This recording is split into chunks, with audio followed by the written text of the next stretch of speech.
Republican presidential candidates engage in a fiery debate in Houston, Texas. In our Music Maker segment, Swedish-Congolese singer, songwriter, and dancer Mohombi. And all eyes on the Olympic flame as the detailed Rio 2016 torch relay route is unveiled. Africa 54 starts right now. Good evening and welcome. We begin tonight with the U.S. presidential race. On the Democratic side, all eyes are on the state of South Carolina, where Hillary Clinton is favored to win over Bernie Sanders with heavy support from African-American voters. Meanwhile, Thursday's night Republican debate in Texas turned into a verbal brawl of personal attacks. But as the questioning began, it was frontrunner Donald Trump's closest rivals with a shared agenda attacking the credibility of the billionaire businessman. Well, you're the only person on the stage that's ever been fined for hiring people to work on your projects illegally. You hired some workers from Poland. I'm the only one on the stage that's hired people. You haven't hired anybody. He is promising if he's elected, he will go and cut deals in Washington. And he's right. He has supported, he has given hundreds of thousands of dollars to Democrats. Anyone who really cared about illegal immigration wouldn't be hiring illegal immigrants. Armed with endorsements of 2 Republican senators heading into Tuesday primaries in 12 states, Trump did not retreat from the attack by Cruz. I got along with everybody. You get along with nobody. You don't have one Republican. You don't have one Republican senator, and you work with them every day of your life, although you skipped a lot of time. These are minor details. But you don't have one Republican senator backing you, not one. You don't have the endorsement of one Republican senator, and you work with these people. Senator Cruz. You should be ashamed of yourself.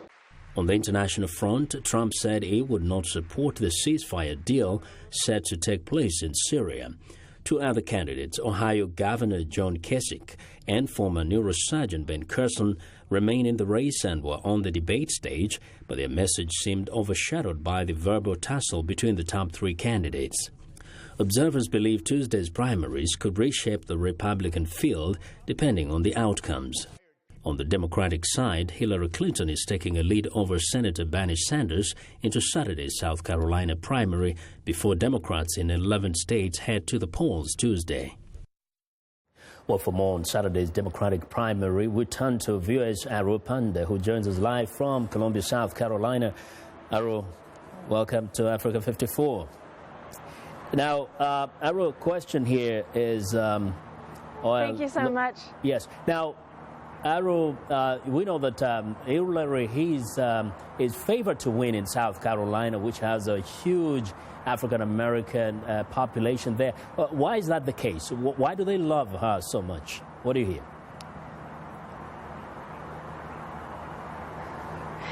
Well, like you said, in South Carolina, we look at the population, 1/3 of the population in South Carolina is African American. Now, when you look at the Democrats, more than half of the Democratic voters, more than half of the African Americans vote in Democratic. So this is key.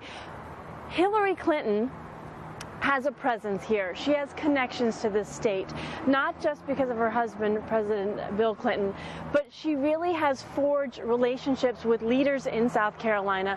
And you look at the way she's campaigned here. She's held small gatherings in churches. She's campaigned with mothers of victims who have been shot by police. So she's really forged these relationships. And that's what African American voters are citing here. We know Hillary. We know her experience. Bernie Sanders, on the other hand, he's held these huge rallies where we've seen a number of young people. So there's definitely a contrast in the type of campaigns.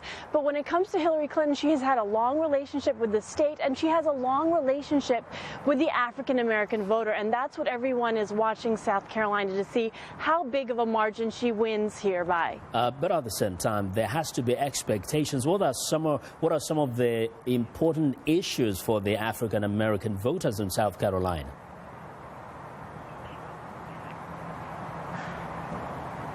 Well, obviously, we talked about criminal justice reform. As I said before, the mothers of some of these victims, whether it be Trayvon Martin or Sandra Bland, who have been killed while in police custody, they have all come out here in South Carolina. They have joined forces with Clinton and campaigned on her behalf. And even when she's left the state, they've come out and spoken at gatherings and said, you know what, Hillary Clinton has been here. She has met with us. She has talked to us about race and police and criminal justice, and we have a bond with her. There's that issue. There's the issue of health care. A lot of the people I talk to here in South Carolina say, you know what, under President Obama, we have had access to affordable health care. We haven't had that in our state until President Obama was able to pass the Affordable Care Act. So they want to see that continue, and they're afraid if there is a Republican president that they will lose that access to health care. That's a big issue. Unemployment is huge. Many of the people I talk to are living in communities, small towns, where people have left because businesses have closed down and there are no jobs. So those are some of the main issues: unemployment, criminal justice reform, race relations, education, that are really the highlight of, I think, African-American voters as they head to the polls. Thank you very much, Arrow. Well, that's VOA's Arrow Panda reporting live from Columbia, South Carolina. Now, turning to North Africa, as Libya marks 5 years since the fall of former leader Muammar Gaddafi, it is facing two huge problems. One of the struggle to forge a single national government. The other is the presence of the terrorist group, the Islamic State. We get details from VOA's Jeffrey Young. 5 years ago, in February 2011, Libyan dictator Muammar Gaddafi was driven from office in an open revolt. 9 months later, he was captured and killed near Sirte, the city where he was born. With Gaddafi gone, people exploded in jubilation. But as Libyans celebrate the 5th anniversary of Gaddafi's downfall, the North African nation is arguably in worse shape than when he was in power. The state and outside negotiators, including the United Nations, are struggling to forge a single government out of two post-Gaddafi regimes, one in the traditional capital, Tripoli, the other in Benghazi to the east. But between the two capitals centered in Sirte lies Libya's gravest danger: Daesh, also known as ISIS and ISIL. While Libya's two rival governments struggled over which would rule, Daesh moved in and took over Sirte, turning it into a base of terrorist operations with tentacles across the country. U.S. Director of National Intelligence James Clapper described the chaos in Libya in testimony to the Senate Intelligence Committee. In Libya, despite the December agreement to form a new government and national accord, establishing authority and security across the country will be difficult at best, with hundreds of militia groups operating throughout the country. Daesh controls the streets of Sirte. This video they produced shows how they impose their severe rules and punishments at gunpoint. People are stopped and searched whenever and for whatever reason. The point and purpose of this Daesh video is to make people fear them. Disobeying Daesh means punishment. For some infractions, a whipping.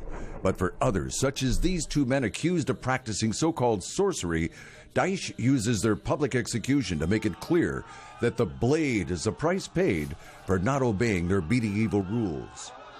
As in Iraq and Syria, Daesh is interested in controlling the oil. Libya's pipelines and oil terminals are the focus of attacks by these terrorists, who need the revenue that selling oil provides to pay its fighters and establish an administration based on the ancient Muslim caliphates. The director of Libya's National Oil Corporation, Mustafa Sanalia, is quoted by Reuters as saying the country's oil assets are likely to suffer more attacks unless the long-awaited Libyan National Unity government gets in place and ready to fight back. The importance of a strong single government in Libya mounting a fight against Daesh is underscored by U.S. State Department Deputy Spokesman Mark Toner. Once a new Libyan government is fully in place, we want to work with that government and with Libyan security forces in order to help them develop the capabilities to carry out the fight against ISIL in their own territory. Meanwhile, a U.S.-led coalition isn't waiting for a new Libyan government to mount that fight. On February 19th, a U.S. airstrike targeted a Daesh training camp near the western Libyan city of Sabratha. The Pentagon says along with dozens of militants killed, the airstrike targeted a Tunisian Daesh official named Noureddin Chouchan, who Tunisian authorities suspect was behind a deadly attack on the Bardo Museum in Tunis in March 2015. The New York Times says U.S. intelligence analysts put the number of Daesh terrorists in Libya at some 6,500, with more arriving every day. And Daesh claims it has forged links with other terrorists in Africa, including Nigeria's Boko Haram. The UN's envoy to Libya, Martin Kobler, says there is no time to waste in the fight against Daesh. Every day lost in the political dialogue and in the political process is a day of gain for the expansion of Daesh.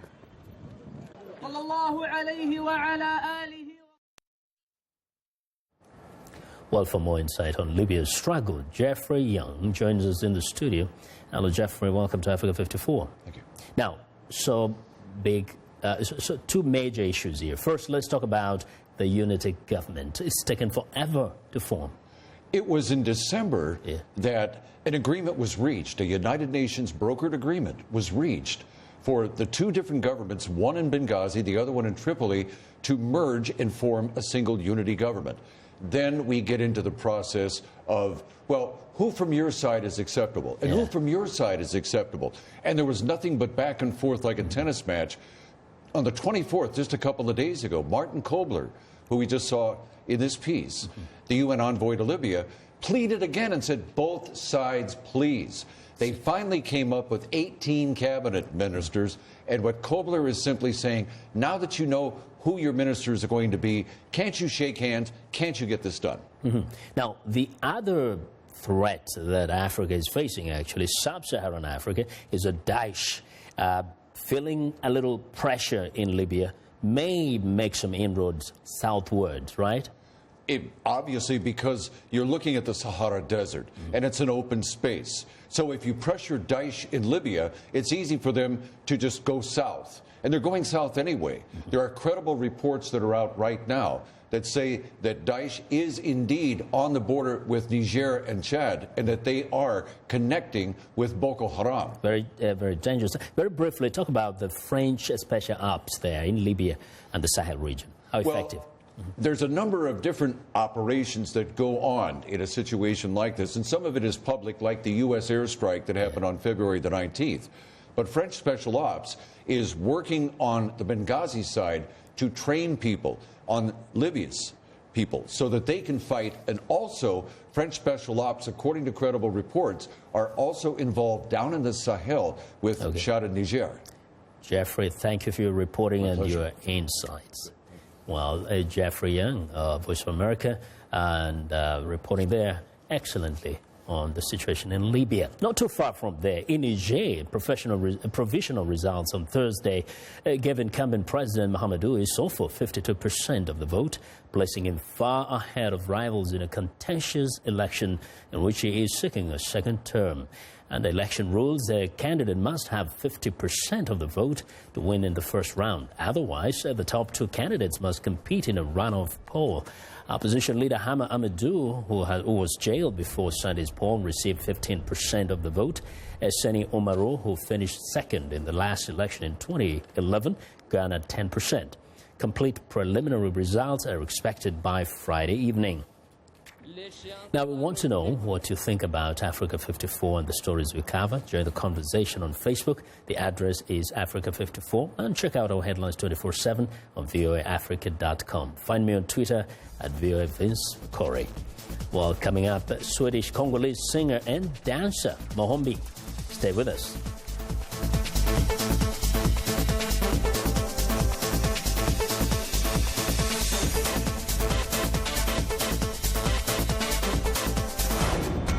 This is BizBeat. It's been slow going at this construction site on the Greek island of Kos. This migrant processing center is a refugee hotspot, and locals fear what it could do to business. Resident Maria Kanto. She says, I believe the government should have examined this seriously. It should not have allowed for this to happen so as to protect other things, our economy above all. Financially challenged Greece is the main gateway for migrants from the Middle East, Asia, and Africa. The EU demanded Greece open 5 centers. and this being the final center designed for 6,000 migrants on an island with a population of 30,000. The locals have protested the center, and resident Ayana Grabani is concerned for a number of reasons. Along with refugees, illegal immigrants who are dangerous also come. We worry for our families, children, and our jobs. Recently, 6,000 more refugees flooded the island, but hotel bookings on Kos are down dramatically. For VOA's Bisbee, I'm Philip Alexio.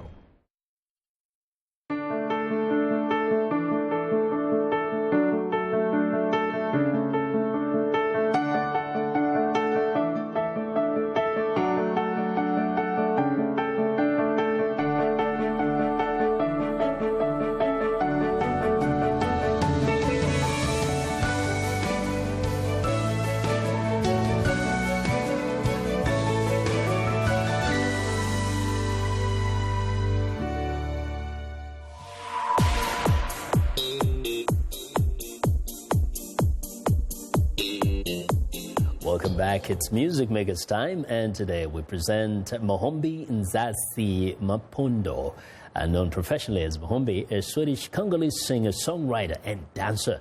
Now, viewers, RM Music Show host Roger Muntu recently spoke to Mohombi and is here to tell us more about him. Hey, Roger, welcome. Thank you. Now, you had a chance to speak to this guy. Correct. And there's a reason why he was in the U.S. recently. That's correct. There's a reason why, because he just won the Grammy with one of well-known American singer, Pitbull. They won on Latin rock That's music. Cool. Yes. Congolese, based in Sweden? Correct. Congolese. Mom is Congolese. I mean, mom is Swedish. Yeah. Dad is Congolese. Congolese. Right. And he was Swedish until maybe last year he decided to surrender his Swedish citizenship to go back to his roots. Yeah. Now, is this like a new kid on the block, or has he been around for a while? No, Mohombi has been doing this for a while with his brother. He had one of the most, one of really famous song, Bumpy Road, that really worked. His style is kind of like Latin kind of music as well, and house music. He kind of combined all that. So he's been there for a while. So let's watch this video and see Hope you're gonna like it. What he's doing. Mohombi. I wanna boom bang bang with your body, yo. We gonna rock it up before we take it slow. Girl, let me rock you like a rodeo. It's gonna be a bumpy ride. I wanna boom bang bang with your body, yo. We gonna rock it up before we take it slow. Girl, let me rock you like a rodeo. It's gonna be a bumpy ride. I wanna boom bang bang with your body, yo. We gonna rock it up before we take it slow. Girl, let me rock you like a rodeo. It's gonna be a bumpy ride. Surrender to mine. Girl, you can make me suffer, do whatever, 'cause I know you're one of a kind.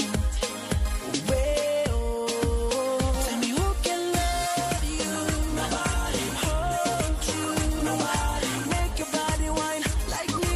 You will never find someone like me. Who can love you, nobody, hold you, nobody, make your body whine like me. You will never find someone like me. I wanna boom bang bang with your body, yo.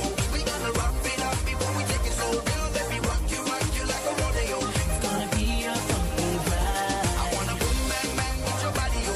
We gonna rock it up before we take it slow. Girl, let me rock you like a rodeo. It's gonna be a bumpy ride. I'ma spin you around, push your buttons. No, I ain't planning to stop. Let me take you down to the bottom, work you all the way to the top. Tell me who can love you, nobody, hold you, nobody, make your body whine like me. You will never find someone like me. Who can love you, nobody, hold you, nobody, make your body whine like me. You will never find someone like me. I wanna boom bang bang with your body, yo. We gonna rock it up before we take it slow. Girl, let me rock you like a rodeo. It's gonna be a Well, certainly, great piece there. What did he tell you about his choice of this kind of music? His choice of kind of this music is he was since he was a kid. This is the style of music that he was into it. Yeah. And with his brother, they started a band together and started playing this kind of music. And he kind of like the culture, the Latin culture, and his music, as I was saying, is pretty much a mix, melting pot of everything. And so does he? Is he doing some Lingala or Congolese? Correct. He's doing now some Lingala as well. He has performed. Also, he has made a song and a video with Werason. Yeah. He's collaborating with so many other Congolese artists, and he's so proud of his Congolese roots that he's going back to. Because let me mention here that he's the first Congolese to win a Grammy.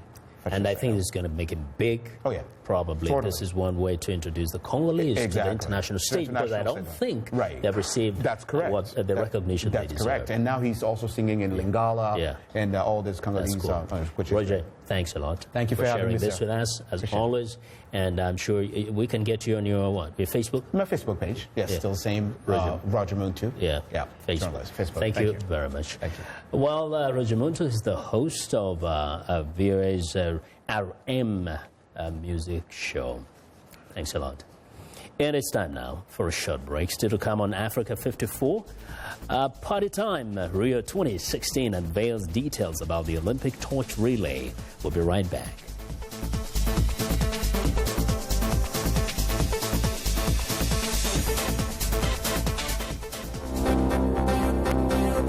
If you've just joined us, I'm Mariama Diallo, and here is a quick recap of today's headlines. In Burundi, African heads of state meet in an attempt to relaunch dialogue on ending the nation's deep political crisis.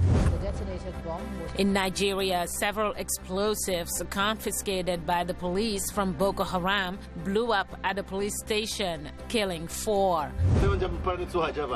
In the Comoros, 19 of the 25 presidential candidates dispute the election results and demand a recount.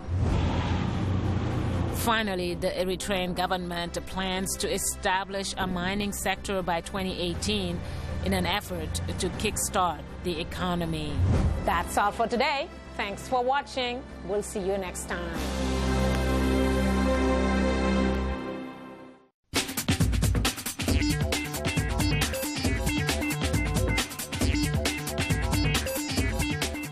Welcome back to Africa 54. Here's what's trending. Ahead of Sunday's Oscars ceremonies, the most watched entertainment event around the world, Hollywood is in a fashion frenzy. Many designers are swapping the runway for Hollywood's awards season red carpet as the fashion world seeks new ways to draw attention. Los Angeles traditionally is not regarded as a trend-setting city. Well, the year-round sunny weather doesn't allow seasonal clothing changes as much as fashion capitals New York, Milan, Paris, and London.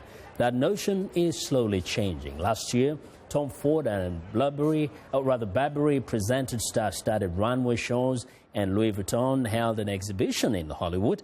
But when it comes to marketing, there is nothing like red carpet exposure. Now, what better way to celebrate an Oscar win than with a fabulous bubble? Now, the Doha Jewelry and Watches exhibition showcases the world's top brands and offers lovers of gorgeous gems a chance to see the latest trends in the sector.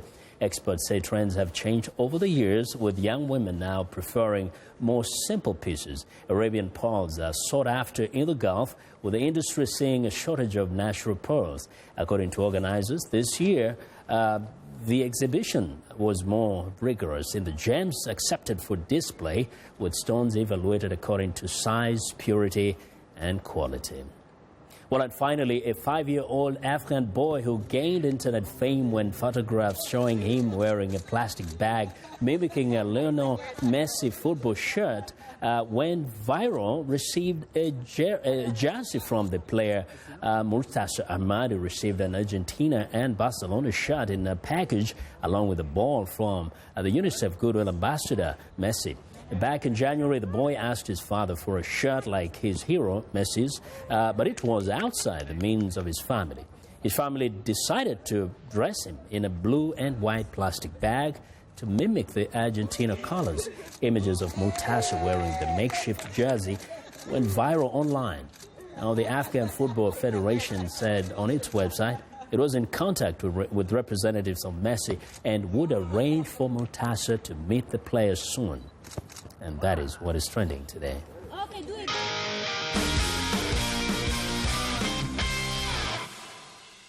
Well, it's time for a Friday Sports Report, and joining us now is Sunny Young with the sunny side of sports. Hello, Sunny. Hello, Vincent, and sporty greetings once again to our African football viewers. In Olympic news, one of the big stories this week was the unveiling of the torchbearers in Rio de Janeiro, Brazil.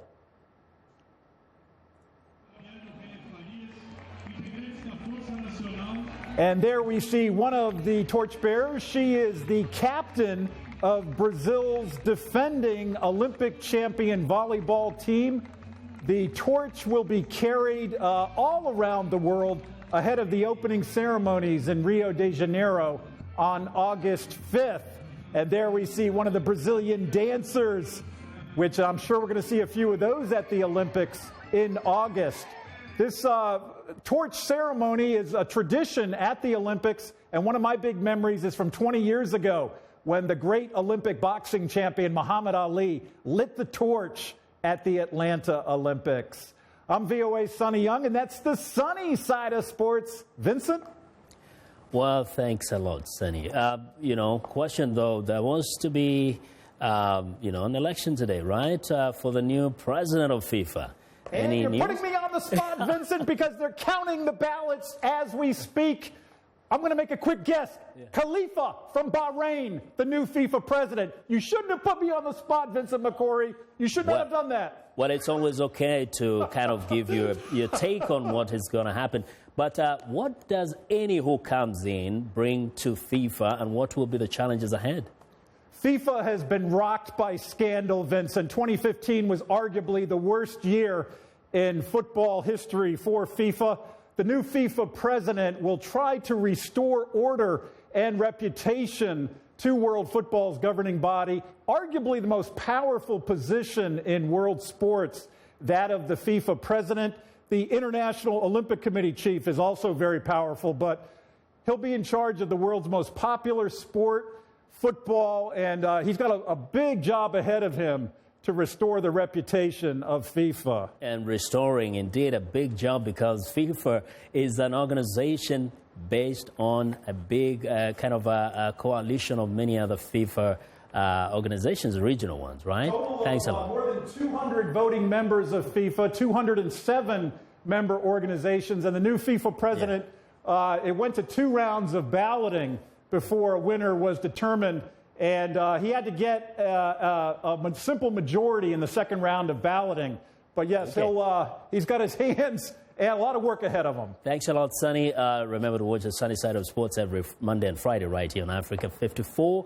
And that's our show for today. Be sure to watch Africa 54 on our website at voaafrica.com. For more news, tune in to VOA's evening radio show, Africa News Tonight at 1800 UTC, and in the mornings today, Break Africa between 0300 and 0600 UTC, Monday through Friday. Thanks for watching. Have a good night from all of us here in Washington.